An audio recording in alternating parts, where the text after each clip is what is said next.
Find the eccentricity and foci of the ellipse x square by 25 plus y square by 9 equal to 1. You know that there are two types of ellipse, horizontal ellipse and vertical ellipse. Here you have 25.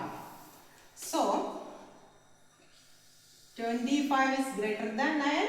So it is of the form like this. Here you have 5.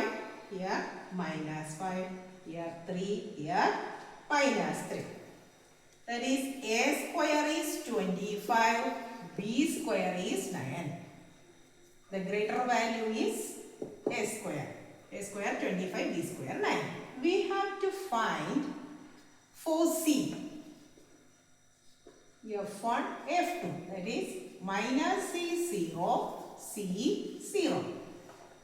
To find the foci, first we have to find C. We know that C square equal to A square minus B square. That is 25 minus 9, 16. So, C is 4. Foci is plus or minus 4, 0.